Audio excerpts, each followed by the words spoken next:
My dear students, welcome back to our channel. Students, in this video, I am explaining BCom first year, first semester, BOM, first and second unit, short questions. Let's start with the first unit. Trade is nothing but exchanging of goods, services, and resources between individuals, business, and countries. So trade बोलते हैं किसको बोल रहे हैं भाई? Exchanging of goods है, देखिए, services है और रिसोर्सेज बिटवीन किसके बीच में हो रहा है? सो या तो इंडिविजुअल पर्सन के बीच में हो रहा है, या तो एक बिजनेस से और एक बिजनेस के बीच में हो रहा है, या ना तो एक कंट्री दूसरे कंट्री से एक्सचेंज कर रही गुड्स, सर्विसेज एंड रिसोर्सेज, तो उसको बोलते हैं आप ट्रेड। ठीक है, इसमें दो टाइप के ट्रेड्स है, डोमेस्टिक ट्रेड है और इंटरनेशनल ट्रेड। डोमेस्टिक ट्रेड किसको बोलते हैं? With in a single country, एक कंट्री के अंदर ही अगर से गुड्स, सर्विसेज और रिसोर्सेज एक्सचेंज हो रहे हैं तो उसको बोल रहे हैं डोमेस्टिक ट्रेड। ठीक है, अब नेक्स्ट आ गया इंटरनेशनल ट्रेड। इंटरनेशनल ट्रेड किसको बोल रहे हैं? सेम थिंग हो रही बिटवीन द टू कंट्रीज और more than two countries, then उसको बोल रहे हैं इंटरनेशनल ट्रेड। फिर से बोल रहा हूँ, देखिए, इंटरनेशनल ट्रेड किसको बोल रहे हैं? Exchanging of goods and services between the countries is called international trade. ठीक है, गुड्स, सर्विसेज एंड रिसोर्सेज तीन तरीके से होता है। एक बार्टर मेथड होता है जो डायरेक्टली आपके पास एक प्रोडक्ट है वो दे रहे हो, उसके पास जो प्रोडक्ट है वो एक्सचेंज में दे रहा, ऐसा हो रहा है तो इसको बार्टर सिस्टम बोलते हैं। ठीक है, नेक्स्ट मॉनेटरी ट्रेड बोलते हैं। मॉनेटरी ट्रेड में क्या होता है? यहाँ पे मनी इन्वॉल्व होता है। आप जो भी चीज परचेस कर रहे हो, कुछ भी प्रोडक्ट परचेस कर रहे हो, उसके लिए आप मनी पे करते हैं। ठीक है, नेक्स्ट हो गया ई कॉमर्स, ऑनलाइन ट्रेड बोलते हैं। ठीक है, same goods, services and resources share कर रहे थ्रू इंटरनेट, तो उसको बोल रहे हैं e commerce. Important question is commerce, we have to define about commerce. जैसे exchanging of goods, services and resources in large scale, यानी कि एक नंबर ऑफ क्वांटिटी में आप गुड्स, सर्विसेज और रिसोर्सेज को एक्सचेंज कर रहे हैं, तो उसको बोलते हैं कॉमर्स। यूजुअली कहाँ होता है? एक बिजनेस में होता है, यानी तो गवर्नमेंट ऑर्गेनाइजेशंस में, गवर्नमेंट यानी तो प्राइवेट ऑर्गेनाइजेशंस करते हैं। ठीक है, next important question is sleeping partner, we also call it as a silent partner. तो ये साइलेंट पार्टनर क्या रहेंगे भाई? जो बिजनेस में day to day transaction operation होते हैं ना, उसमें इन्वॉल्व नहीं रहता। ठीक है, बट जब भी कंपनी प्रॉफिट में आएंगी या ना तो बिजनेस प्रॉफिट में आएंगे, उसमें बराबर इनका जो शेयर है वो इनको मिल जाए, जो स्लीपिंग पार्टनर है। या नहीं तो कंपनी लॉसेस फेस कर रही है तो लॉसेस में भी बराबर का हिस्सा रहे। ठीक है, सो साइलेंट का मीनिंग यहाँ पे क्या है? स्लीपिंग पार्टनर का मीनिंग क्या है? Do not take active role in decision making और रनिंग द बिजनेस। बिजनेस चलाने चलते वक्त बिजनेस रन करने के लिए इनका रोल नहीं रहेगा और एक्टिव भी नहीं रहेंगे, मीन्स डे टू डे जो ट्रांजेक्शन होते हैं इनको उसमें इन्वॉल्वमेंट नहीं रहता। ठीक है, इसको बोलते हैं sleeping partner. Next important question from unit 1, that is partnership deed. Partnership deed is nothing but an agreement between two और मोर इंडिविजुअल्स। इनके राइट्स क्या रहेंगे, रिस्पॉन्सिबिलिटीज क्या रहेंगे as a partner in a business, तो इसको बोलते हैं partnership deed. Partnership deed nothing but एक अग्रीमेंट है भाई, दो दो पर्संस मिलकर एक बिजनेस स्टार्ट कर रहे हैं, तो इसका रोल और रिस्पॉन्सिबिलिटी, राइट्स क्या रहेंगे वो पहले ही एग्रीमेंट में लिख लेते हैं, उसको बोलते हैं पार्टनरशिप डीड। इंटरेस्ट रहेंगे पार्टनरशिप के, नेम डिटेल्स ऑफ पार्टनर्स, जितने भी पार्टनर्स हैं उनके नेम्स और डिटेल्स रहेंगे। बिजनेस ऑब्जेक्टिव, जो बिजनेस के लिए पार्टनर्स बनते हैं वो बिजनेस का ऑब्जेक्टिव क्या है। नेक्स्ट कैपिटल कंट्रीब्यूशन, हर पार्टनर जो है ना कितना कंट्रीब्यूट कर रहा है बिजनेस के लिए, 10% कर रहा, 20% कर रहा, कोई ज्यादा करता, कोई कम करता, वो डिटेल्स भी यहाँ पे लिखाई जाती है। ठीक है, और प्रॉफिट भी आया तो प्रॉफिट लॉस का शेयरिंग क्या रहेंगे। ठीक है, वो भी यहाँ पे ये पार्टनरशिप डीड में लिखा जाता है। हर पार्टनर का क्या रोल रहेगा बिजनेस के अंदर और उनके रिस्पॉन्सिबिलिटीज क्या रहेंगे। ठीक है, और ड्यूरेशन ऑफ पार्टनरशिप मीन्स ये पार्टनरशिप 1 ईयर के लिए कर रहे हैं या नहीं तो 2 ईयर्स के लिए कितने टाइम टाइम फिक्सेशन यहाँ पे हो जाता। So many thing other things is there, we just go through it. Limited liability partnership, इसको एलएलपी भी बोलते हैं, देखिए राइट। इसमें क्या हो रहा है देखो, it's a type of business structure that combines benefits of both partnership and cooperation. So यहाँ पे क्या होता है, each partner personal assets are protected from the business debts and liabilities. इसका मतलब ये है कि बिजनेस में जो भी लॉस आएगा तो जो पार्टनर है उसके पर्सनल जो बिलोंगिंग्स रहते, प्रॉपर्टीज असेट्स रहते, उसको इफेक्ट नहीं करेंगे, उसको कंसिडर नहीं करेंगे। जो भी कंपनी की प्रॉपर्टी रहेगी, अगर से कंपनी लॉस हो गई तो वो प्रॉपर्टी को जब्त कर लेंगे, लेकिन इसका जो पर्सनल असेट है उसको जब्त नहीं करेंगे। तो उस वैसा वो केस को क्या बोलते हैं, लिमिटेड लायबिलिटी पार्टनरशिप। जो पार्टनर है उसके लिए बेनिफिट रहता है, उसके पर्सनल उसके पर्सनल असेट्स जो है ना प्रोटेक्ट हो जाते हैं। नेक्स्ट है अनलिमिटेड लायबिलिटी। तो अभी जो अपन एलएलपी पढ़े ना उसका अपोजिट है। इसमें पर्सनल असेट्स ऑफ पार्टनर के जो पर्सनल असेट्स है उसको भी कंपनी के लास्ट में ऐड कर देते हैं, ठीक है। वो सिचुएशन को क्या बोलते हैं, अनलिमिटेड लायबिलिटी। यहाँ पे लिखा हुआ देखिए, a situation where the owners are partners of a business personally responsible for the all business debt। Business का जो भी खर्चा है उसमें इनका पर्सनल रिस्पॉन्सिबिलिटी को कंसिडर करा जाएगा। और इन अगर डेप्ट faces legal claims, owner personal assets such as their home, car, saving, etc. can be used to satisfy the liabilities। जो कंपनी के लॉसेस है उसको रिकवर करने के लिए पार्टनर के पर्सनल असेट्स जैसा कि घर हो गया, उसका कार हो गई, सेविंग जो भी है वो भी हिसाब में लेते हैं, ठीक है। Next question, Hindu undivided family, HUF, Indian law में एक प्रोटेक्शन है हिंदू फैमिलीज के लिए। ये कानून है का इस्तेमाल होता फॉर टैक्सेशन और वेल्थ मैनेजमेंट में यूज होता, ठीक है। और फॉर एग्जांपल एक पर्सन है, उसकी प्रॉपर्टी है और उसके बाद उसके लड़के जो है वो लोग भी प्रॉपर्टी गेन करे, तो सबकी प्रॉपर्टी मिला के एक सिंगल यूनिट में हिसाब में लेते हैं, ठीक है। और जो स्टार्ट कर रहा इसको कर्ता बोलते हैं आप, यहाँ पे देखिए ये वर्ड कंपल्सरी आपके आंसर में रहना, ठीक है।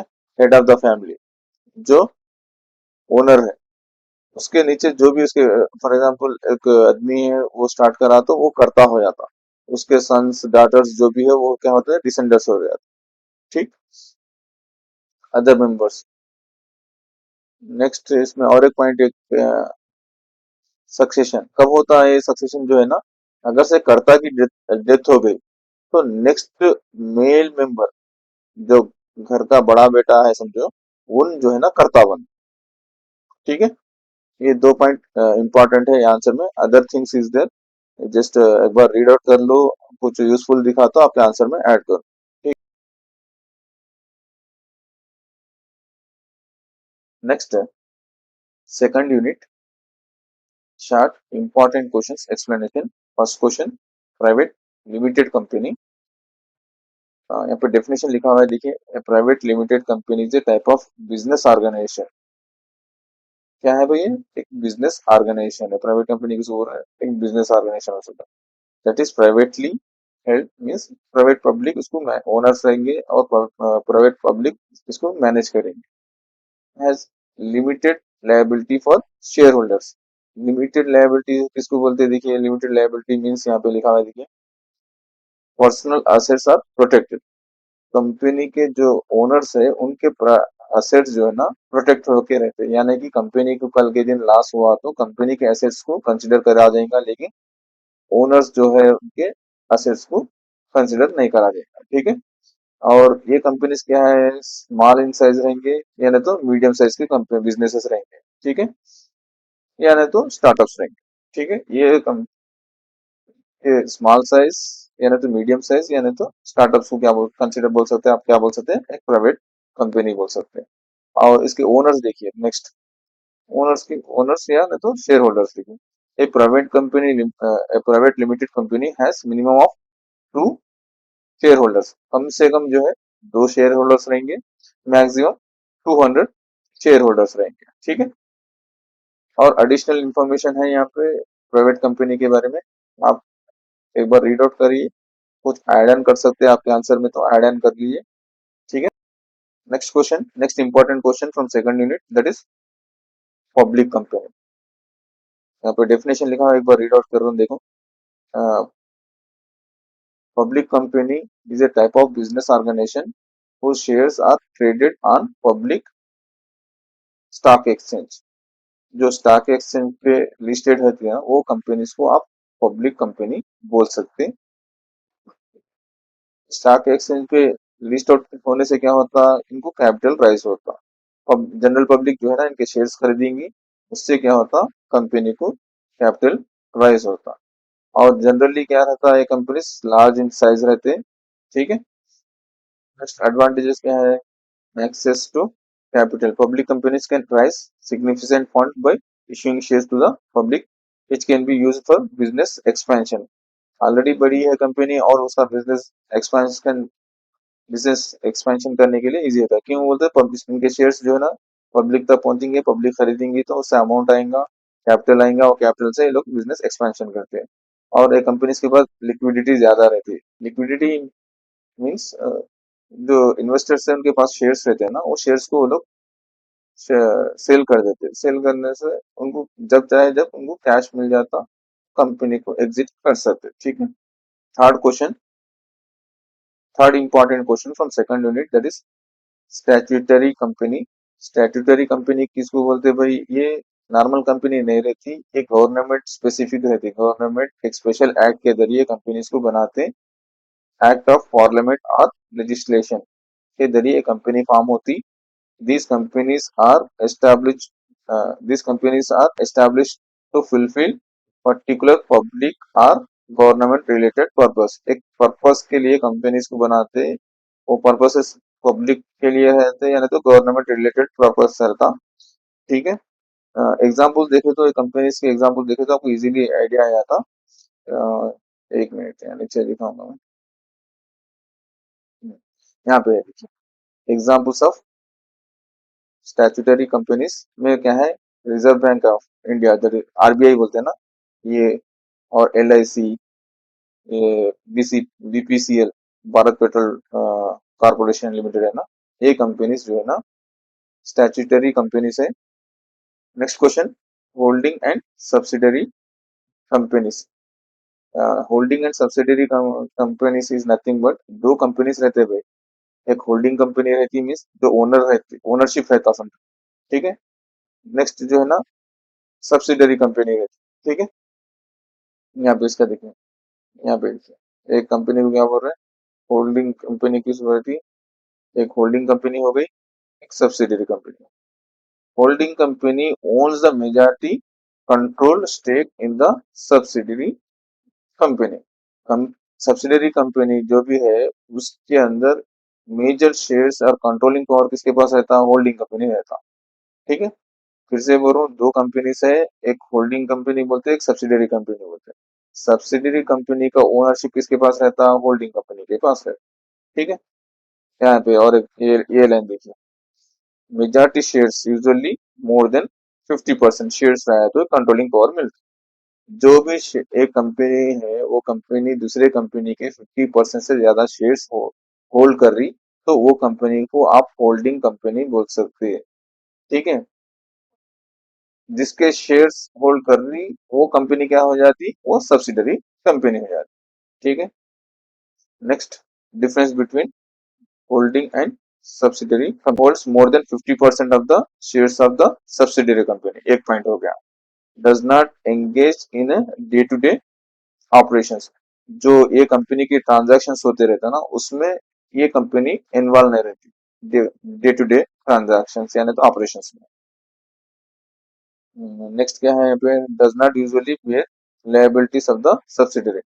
कल के दिन एक कंपनी लॉस में चले गई, इसके कुछ भी लॉसेस हैं या नहीं तो लायबिलिटीज है, ये कंपनी उसको does not consider. Promoter, a promoter refer as a individual or group of individual who are responsible for setting up a company।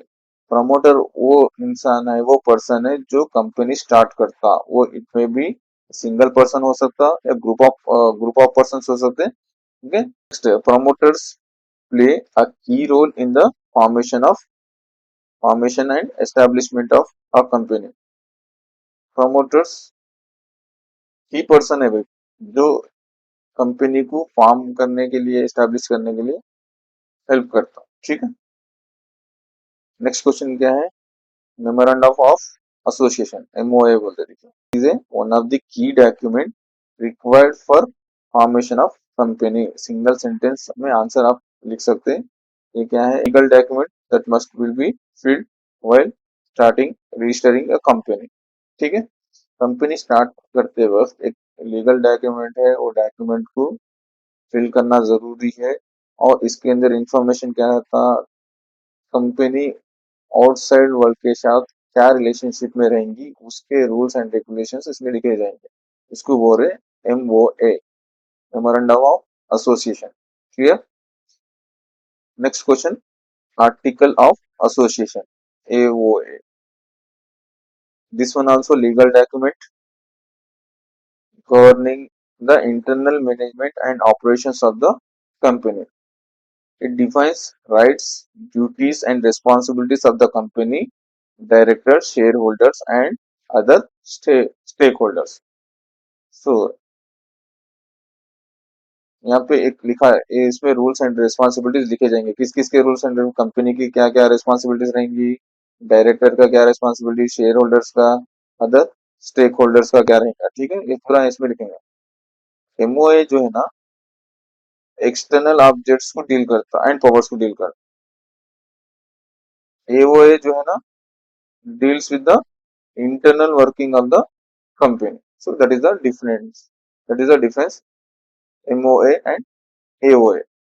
ठीक है, here we have the difference between MOA and AOA. एक बार read out कर लो, देख लो, अगर से कुछ अच्छा दिखा तो ऐड ऑन कर लो अपने आंसर में।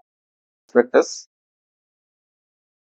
prospectus is a formal legal document issued by company, legal document issued by company, and ये लीगल डॉक्यूमेंट है, कंपनी प्रोवाइड करेंगी। और क्या प्रोवाइड करेंगी भाई, प्रोवाइड डिटेल्स अबाउट इन्वेस्टमेंट। ठीक है, ऑल नेसेसरी इंफॉर्मेशन रहेगा भाई ये डॉक्यूमेंट के अंदर about the company, it's financial situation. अब एट प्रेजेंट फाइनेंशियल सिचुएशन क्या है कंपनी का, एट प्रेजेंट फाइनेंशियल सिचुएशन क्या है कंपनी का, प्रॉस्पेक्टस में देख सकते हैं।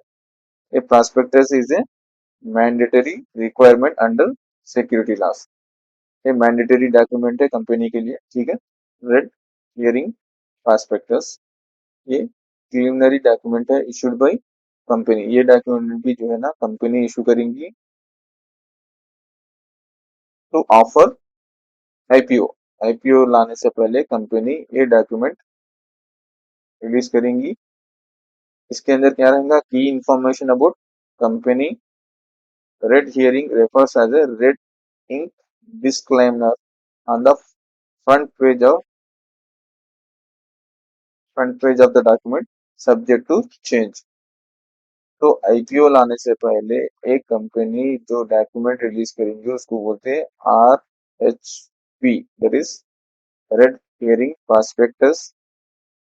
I hope you understand. Thank you for watching. Like and share this video with your friends.